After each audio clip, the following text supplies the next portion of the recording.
ఉషోదయం ఛానల్కు స్వాగతం. Ramayana Part 12. Sita was scattering crumbs from the birds in the hut in front of the hut, as she did every day, waiting for her little friends to come out and eat. Shake their feathers and bathe in the water she had put out for them. Suddenly she saw a flash from the corner of her eye. She looked around, and there, just ahead of the flower she had planted, she saw a deer. It pawed the ground, it stretched its necks, it nibbled at the grass. It pranced and danced. The deer shimmered in the sun, golden on one side and silver on the other. Its hooves sparkled like diamonds. Its eyes flashed like dark sapphires. Its horns shone like polished onyx. Rama, Lakshmana, she shouted in delight. Come on, come and look at this deer. I have never seen one like it. Oh, I must have it. Catch it for me. Rama came up from the river, and Lakshmana stopped polishing his weapons and came to where Sita was. Do you really want it, my darling? Asked Rama. It shouldn't be hard to capture. I will fetch it for you. Stop, Rama, said Lakshmana. This has to be a trick. This is no ordinary deer. Look at it. The Rakshasas are waiting to take revenge for what we did the other day.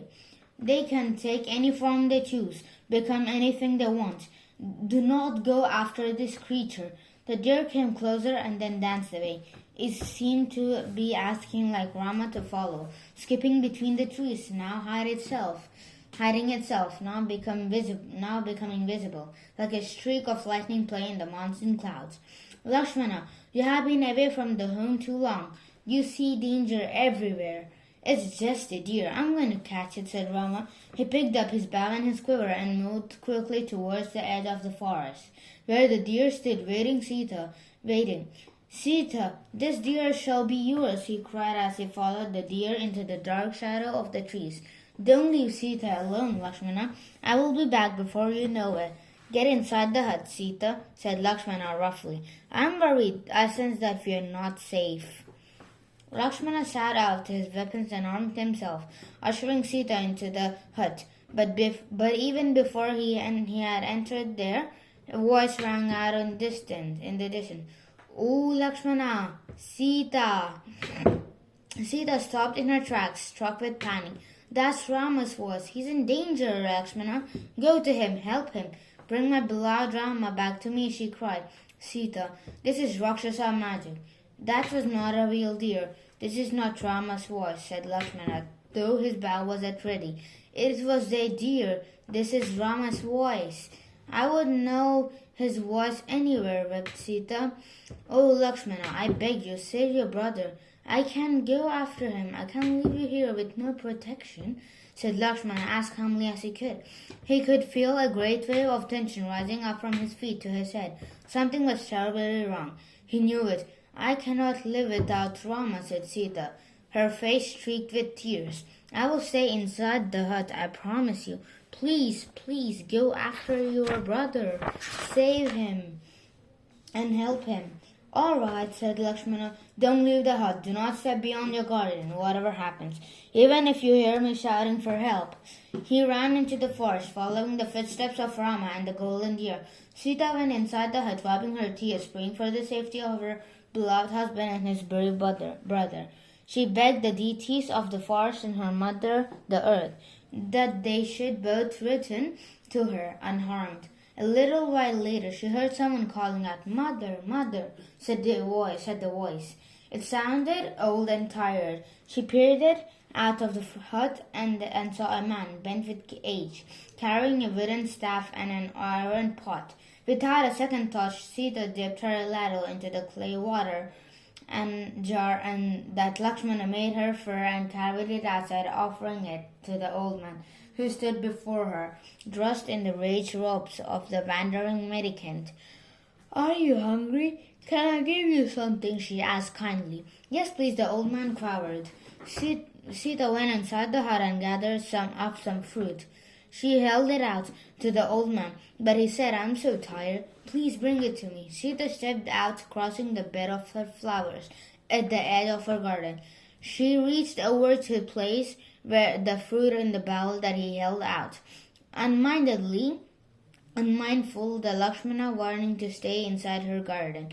In a trice, the old man flung back his robe. Ten-headed Ravana stretched his 20 arms towards Sita and swept her up. His laughter rang through the ears as he called Pushpaka to him. Sita screamed, "Rama, Rama, Lakshmana, where are you? Help me." But Ravana had her by the waist and he tossed her over his shoulder and he climbed into his magical chariot. "There's no one here to help you, my pretty," he cried as he urged Pushpaka to rise into the skies above the forest.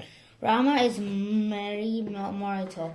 I'm Ravana, the king of Rakshasas.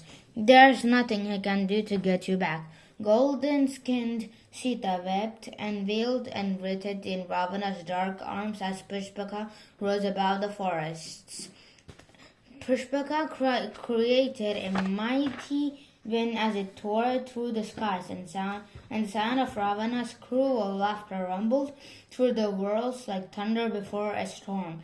On the ground below, deer and rabbits and squirrels followed Pushpaka's shadow, their eyes fixed on their gentle friend who has been borne away. Trees swayed and stretched out their branches as if to reclaim Sita from her captor. Bushes and grass seemed to weep, unable to bear the sight of Sita being wrenched from her forest hut and her quiet life. "Faster and faster, shouted Ravana to Pushpaka, holding Sita as the flowers from her hair and neck and wrist fell like rain. Resting in the trees in the heart of the forest was the great vulture Jatayu, one of the finest warriors that the three worlds had ever known. Jatayu was a friend of King Dashrath. He was old now and lived away from humans, resting in his weary wings and eating whatever he found close by. But his eyes and ears were still sharp, and he knew everything that happened in the lands around him. He heard a great disturbance, and when he looked up, he saw a chariot flying high above him. There seemed to be a woman in the chariot, and he could hear her cries of distress. Could that be Sita? "I know she is here in the forest with Rama and Lakshmana," he thought to himself with a single thrust of his enormous wings. Jatayu rose up, scanning the skies around him. He recognized Pushpaka and knew that it belonged to the king of Rakshasas. His heart beat faster as he flew closer.